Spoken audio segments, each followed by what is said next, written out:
Olá, eu sou o professor João da Escola de Teologia.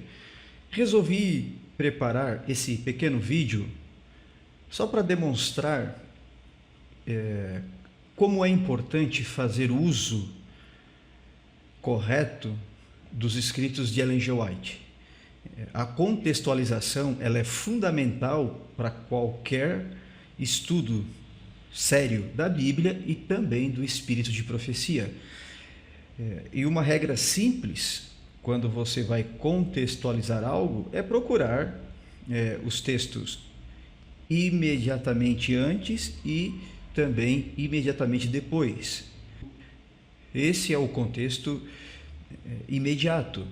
E o contexto amplo você faz buscando mais referências sobre o tópico em questão, buscando quantas referências for necessária até que a dúvida acerca do assunto, do tema, seja totalmente esclarecida.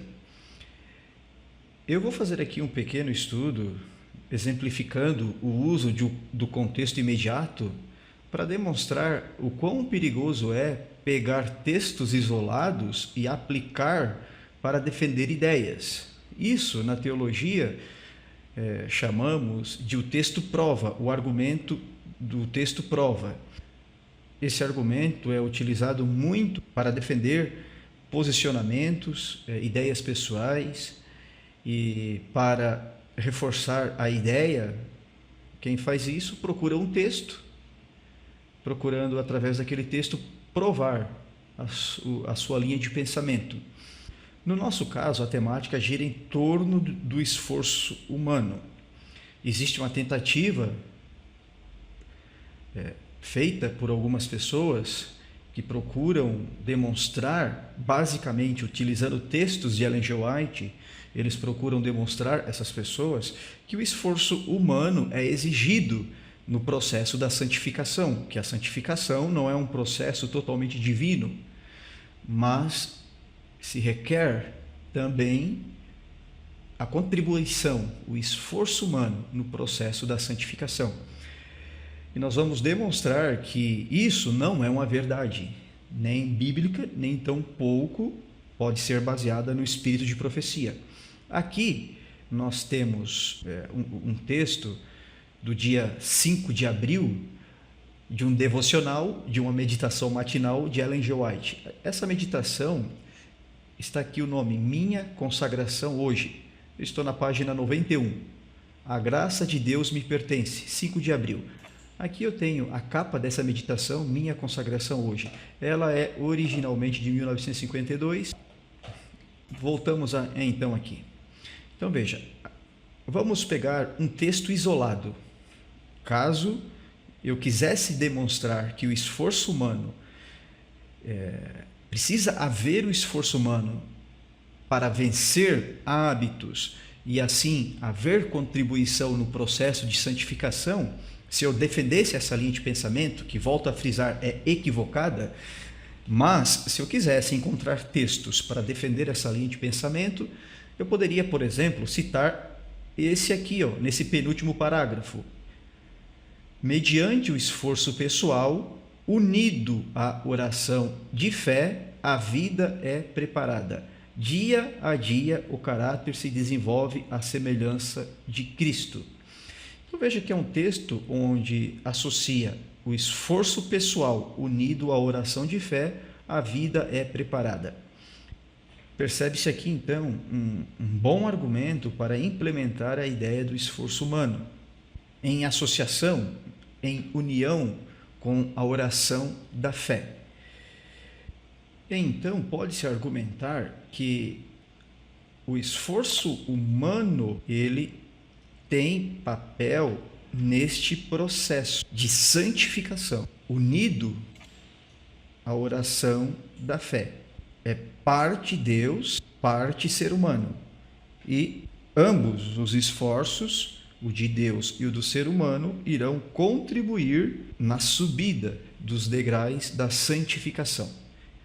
Poderia-se usar esse texto tranquilamente para defender essa linha de pensamento.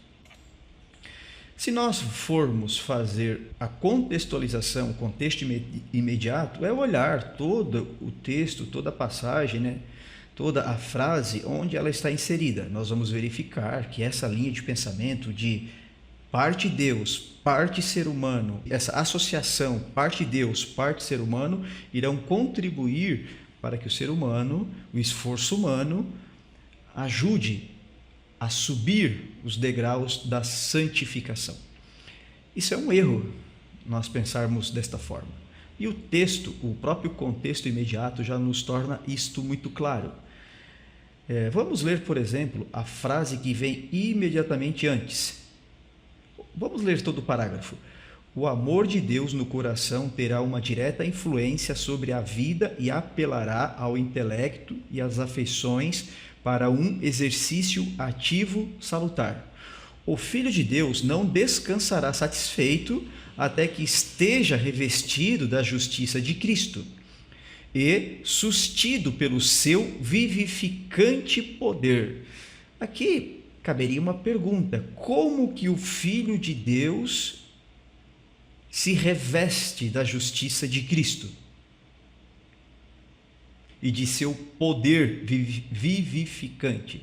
A resposta é simples. O Filho de Deus é revestido da justiça e do poder vivificante de Cristo pela comunhão. E em comunhão, ele não se dará satisfeito enquanto as afeições não estiverem moldadas pelo caráter de Deus. Enquanto o seu caráter não estiver moldado pelo caráter de Deus, enquanto houver fraqueza de caráter, a pessoa que vive em comunhão é revestida da justiça e recebe o poder vivificante de Cristo. Esse argumento a gente pode observar na frase seguinte: quando observa uma fraqueza em seu caráter, sabe que não é suficiente confessá-la vez após vez. Sabe que deve agir com determinação e energia para vencer seus defeitos mediante o desenvolvimento de impulsos opostos de caráter. Então, existe aqui a necessidade de se opor, de criar impulsos que se opõem ao caráter fraco. E esse impulso e o desenvolver desse impulso é mediante o revestimento da justiça e o recebimento do poder vivificador que advém de Cristo. E isso só pode ser conseguido, obviamente, pela comunhão. E o cristão que vive em comunhão jamais irá permitir, jamais descansará enquanto ele enxergar em si algum defeito, algum reflexo de um caráter fraco, ok? Agora, isso indica que há, por parte do ser humano, um esforço que contribua ao esforço que vem de Deus. Estou usando a palavra esforço que vem de Deus para ser mais didático. Mas existe algo que o ser humano faz para contribuir com essa justiça e com esse poder vivificador? A gente percebe que não. A própria leitura vai esclarecer que esse desejo, essa constatação de que ainda existe fraqueza de caráter, essa constatação que essa fraqueza de caráter precisa ser oposta por hábitos, por impulsos que visam dominar essa fraqueza, vencer essa fraqueza ou suscitar novos hábitos de caráter que eliminem essa fraqueza de caráter. Esse desejo, ele vem mediante a justiça e o poder vivificador. Não é algo inerente que pertença ao ser humano. E o texto vai tornar isso aqui claro. Sigamos aqui na leitura. Não fugirá a obra por achá-la difícil. E existem situações onde o defeito de caráter, a fraqueza de caráter é tão grande que a pessoa, na busca por criar um impulso oposto a essa fraqueza, ele vai se deparar com lutas tremendas, difíceis. Sigamos na leitura. Total energia é requerida do cristão. Existem defeitos negativos de caráter que exigirão do cristão um impulso contrário de caráter, onde muita energia. O texto de Ellen G. White diz: total energia do cristão será requerida. Então, não significa isso que o esforço humano pesa na balança da santificação? Vamos ver o que diz o resto do texto. Mas ele não é obrigado a atuar por suas próprias forças. Não há obrigação de atuação pelas suas próprias forças.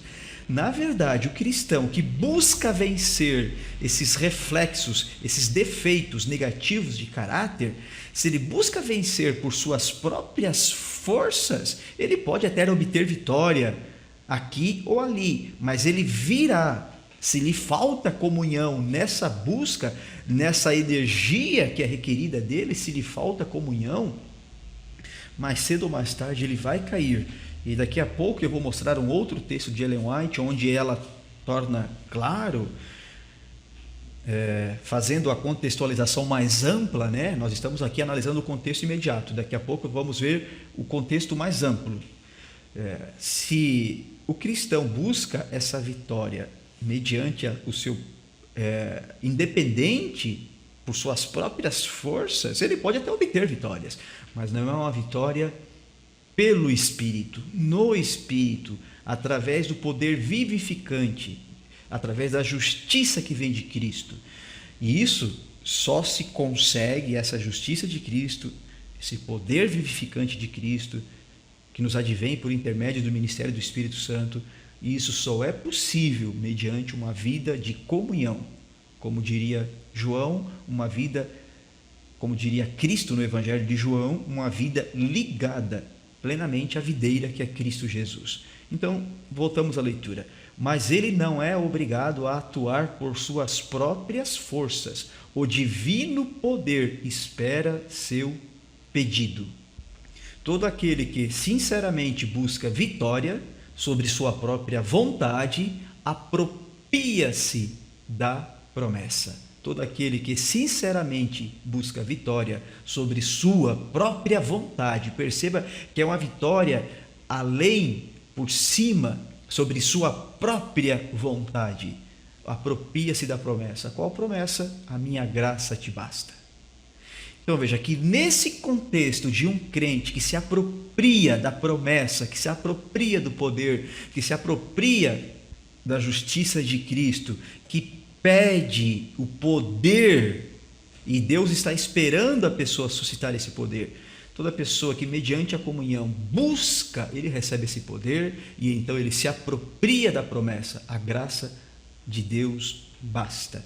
E então Deus irá conceder poder para que essa pessoa vença. Não é como muitos querem, na ânsia de defender a contribuição humana, o esforço humano, em associação ao poder de Deus na escada da santificação, que então a pessoa precisa ficar parada e aguardando que Deus faça tudo. Obviamente que não. O papel do ser humano, como está demonstrado aqui, é buscar o poder divino, não colocar em suas próprias forças o mérito dessa batalha, buscar pela comunhão a justiça de Cristo e o seu poder vivificante.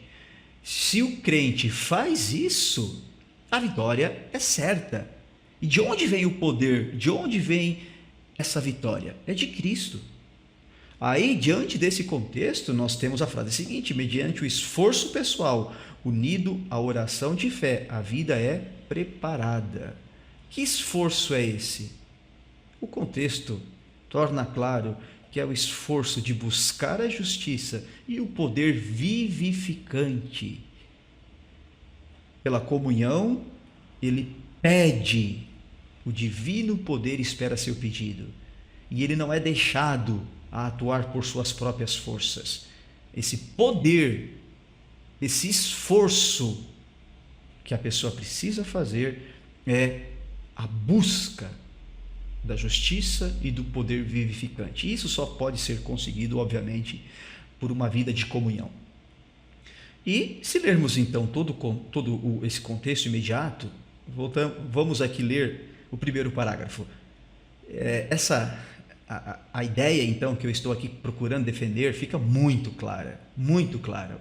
A introdução do texto, se você tomar essa parte aqui isolada para defender a ideia de que o esforço humano associado ao esforço divino contribui na escada da santificação, ou seja, o ser humano tem papel, o fator humano é preponderante para acrescentar degraus na escada da santificação, se a pessoa defende essa ideia, ela até pode conseguir fazer isso e gerar confusão na cabeça daqueles que estudam um pouco. Mas quando você parte para analisar o contexto imediato, você já vê que essa ideia de progresso cristão através da confiança e capacidade humana é uma ideia realmente equivocada. Olha o que diz a introdução aqui dessa meditação matinal de 5 de abril de 1952.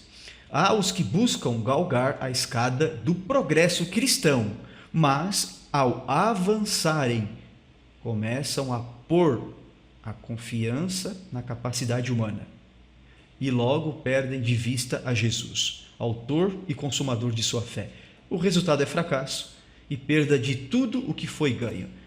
Veja que haverá vitórias, mas se essa vitória não for uma vitória obtida pela justiça de Cristo e pelo poder vivificante de Cristo, que advém ambos pela comunhão com Cristo, esses ganhos se tornarão perda e fracasso. Verdadeiramente lamentável é a condição dos que, perdendo-se no caminho, permitem que o inimigo das almas lhes roubem as graças cristãs.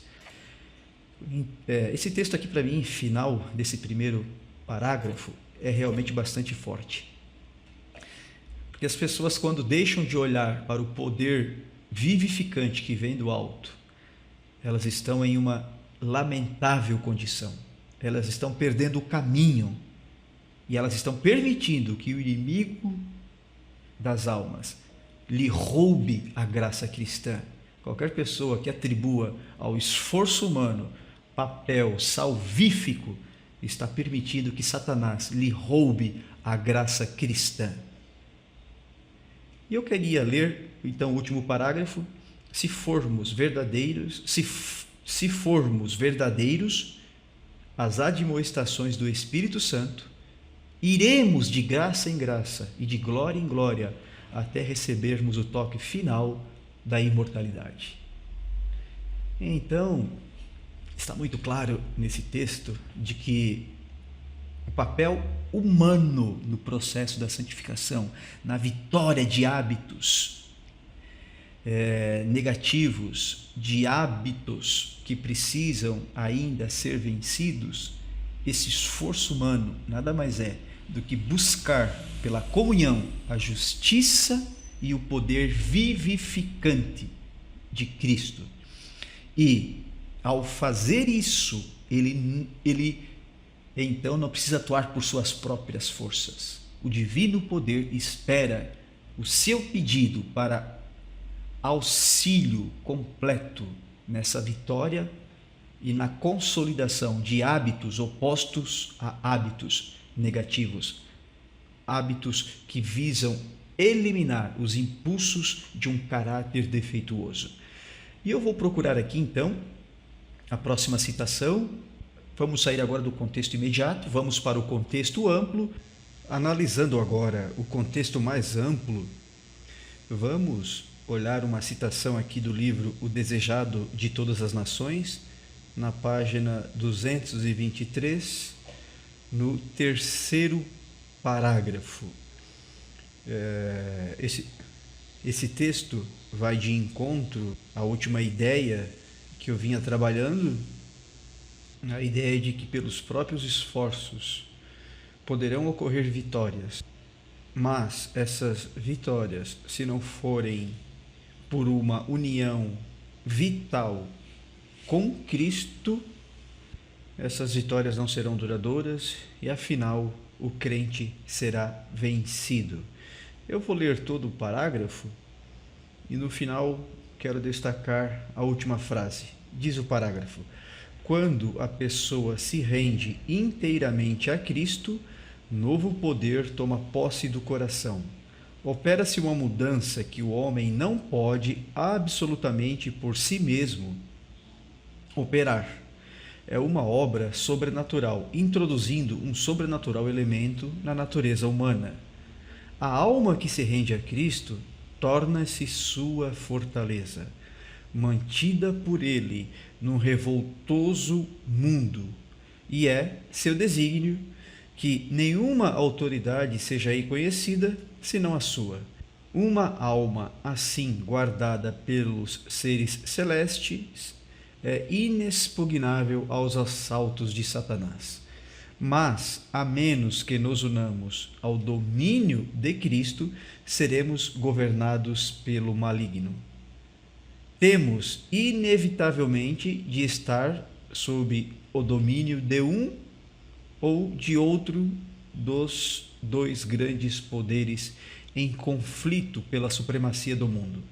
Não é necessário que escolhamos deliberadamente o serviço do reino das trevas para cair-lhe sob o poder. Basta negligenciarmos fazer aliança com o reino da luz. Note então que, ao fazermos aliança e precisamos tomar a decisão, esse é um papel que cabe ao ser humano, tomar a decisão de se associar, de fazer aliança com o reino da luz.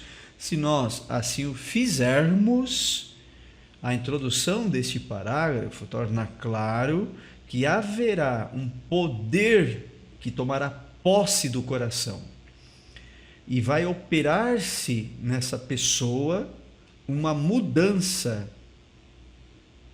que não é por si mesma, não pode absolutamente operar por si mesmo.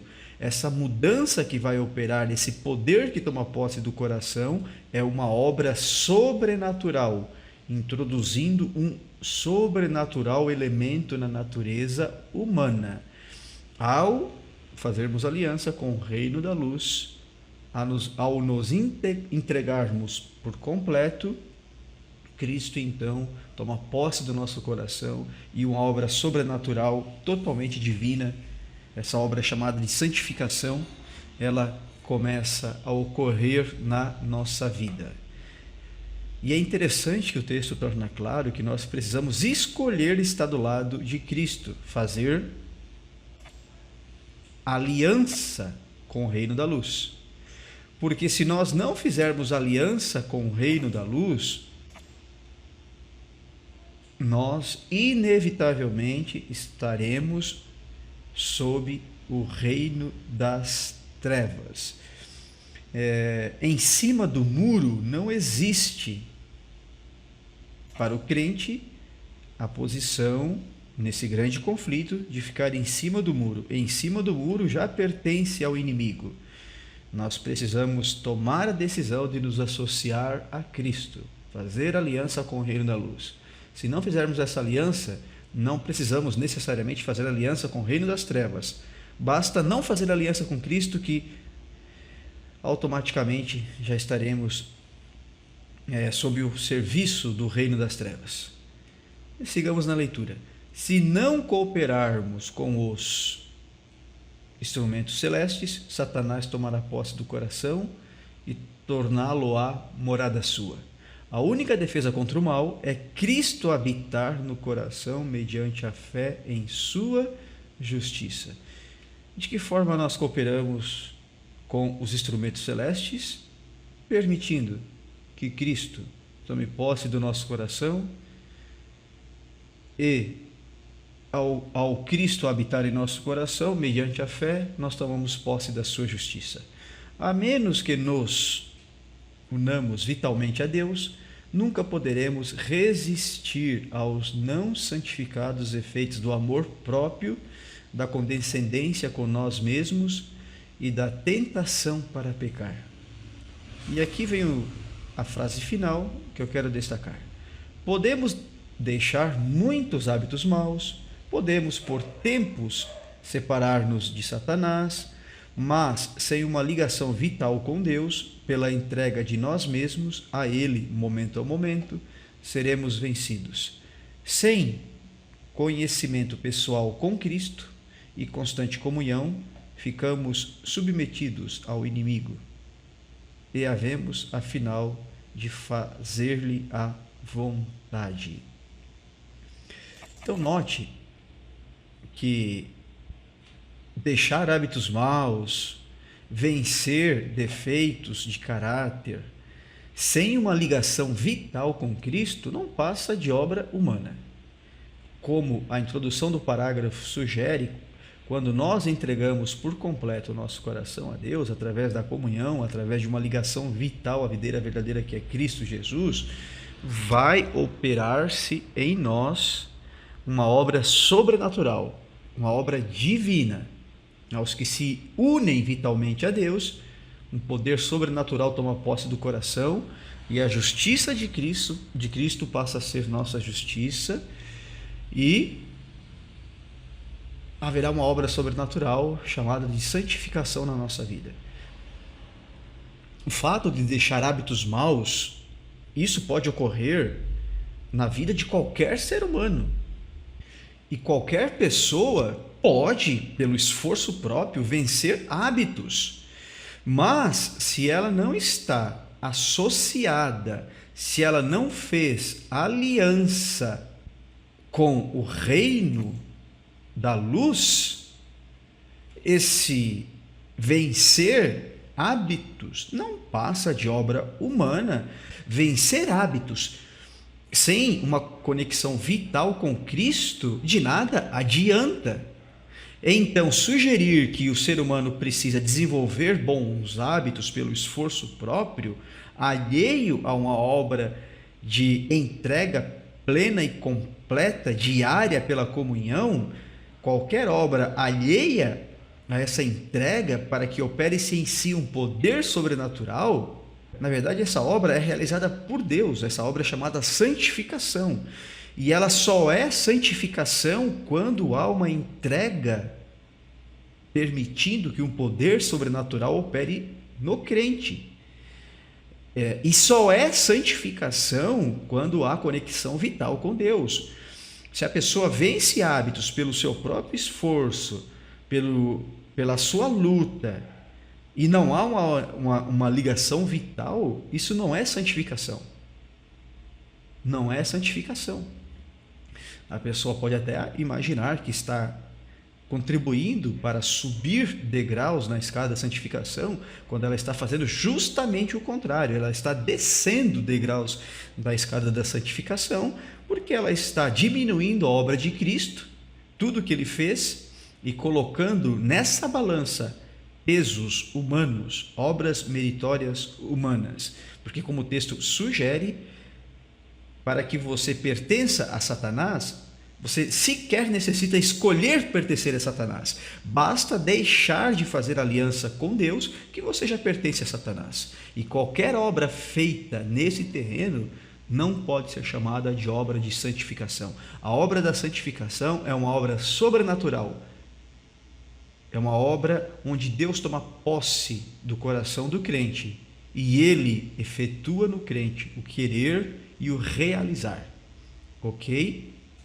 E tem pessoas que pensam que, por já terem vencido muitos hábitos maus, elas estão contribuindo para a obra da santificação, quando na verdade esse último parágrafo torna claro que se esses hábitos são vencidos sem uma ligação vital, momento a momento, com Cristo, essa pessoa ela será finalmente vencida e ela voltará a se submeter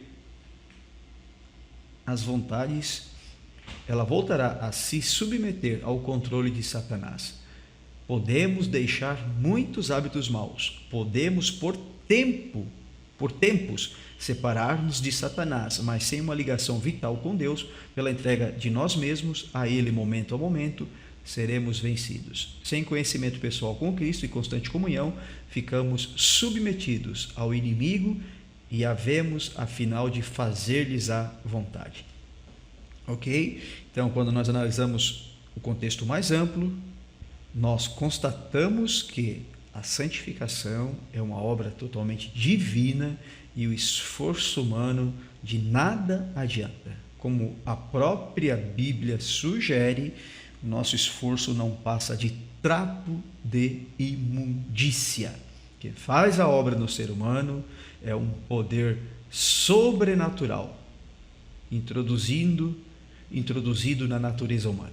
E esse poder advém de Deus, e essa obra se chama santificação. Passamos agora ao próximo texto do contexto amplo para encerrarmos essa breve explicação de como contextualizar textos de Ellen G. White. Voltamos para demonstrar que o esforço humano ele não contribui na escada da santificação. O nosso esforço visa nos aproximar de Deus. Através da comunhão, nós alcançamos as promessas de Deus e Ele então efetua a sua obra em nós. As obras meritórias do ser humano não têm papel na escada da santificação. Santificação é um processo totalmente divino, presente, assim como a justificação do crente no passado. Já fomos justificados, se estamos em Cristo, a justificação já ocorreu na nossa vida, ela também é totalmente divina. Assim como ocorrerá no futuro, quando formos glorificados, aqueles que estiverem em Cristo serão glorificados. A glorificação também é um processo totalmente divino. E aqui está um texto do livro Fé e Obras, na página 91, o último parágrafo, diz o seguinte: muitos estão a perder o caminho certo por pensarem que têm de alcançar ao céu, que têm de fazer algo para merecer o favor de Deus.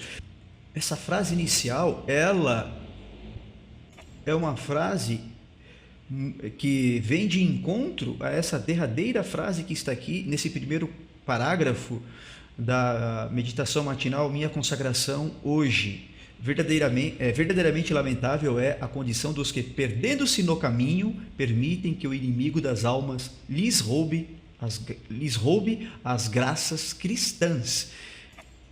E a frase aqui que introduz esse último parágrafo do livro Fé e Obras, na página 91, vai na mesma linha de pensamento. Muitos estão a perder o caminho certo por pensarem que têm de alcançar ao céu, que têm de fazer algo para merecer o favor de Deus. As pessoas, por acharem que o papel humano, que o esforço humano tem peso nessa balança da santificação, as pessoas estão perdendo o caminho.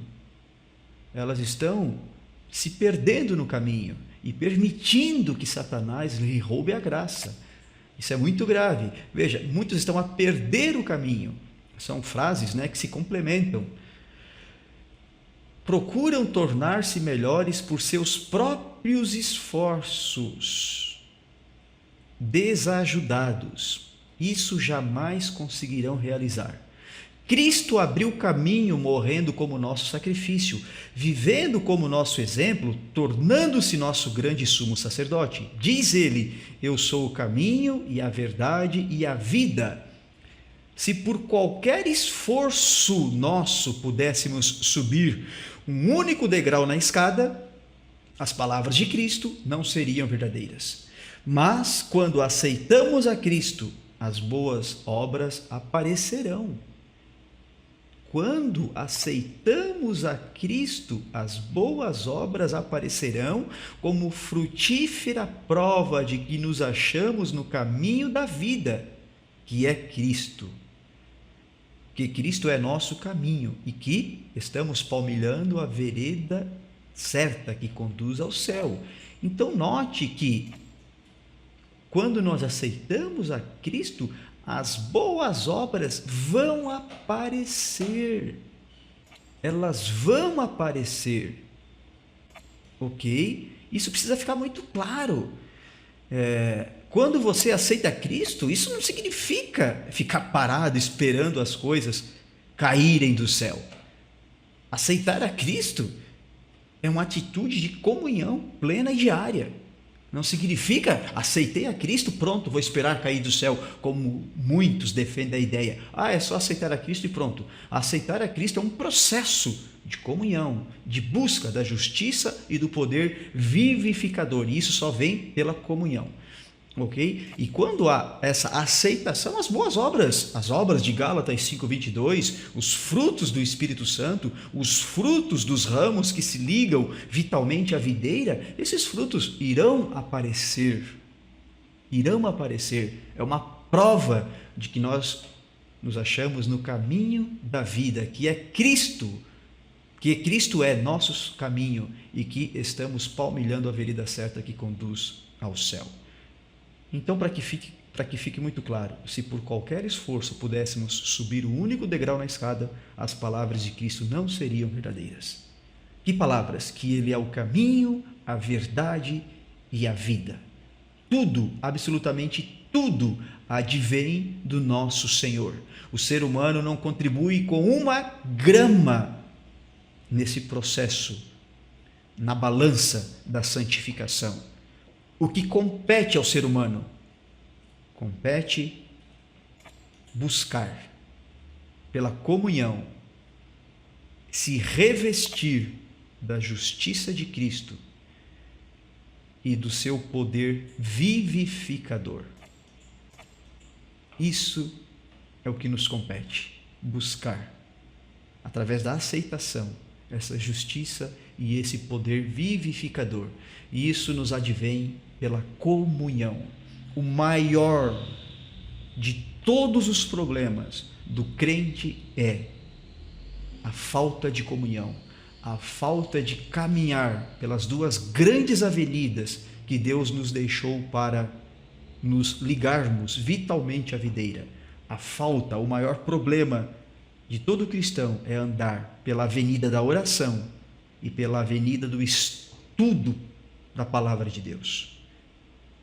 Se os crentes em Cristo estivessem, se os crentes que buscam estar em Cristo estivessem diariamente andando por essas avenidas da oração e do estudo da palavra, eles se ligariam vitalmente à videira e então o poder se apossaria dele, o poder vivificante e a justiça de Cristo fariam parte da sua vida e ele então venceria as suas batalhas contra as fraquezas de caráter.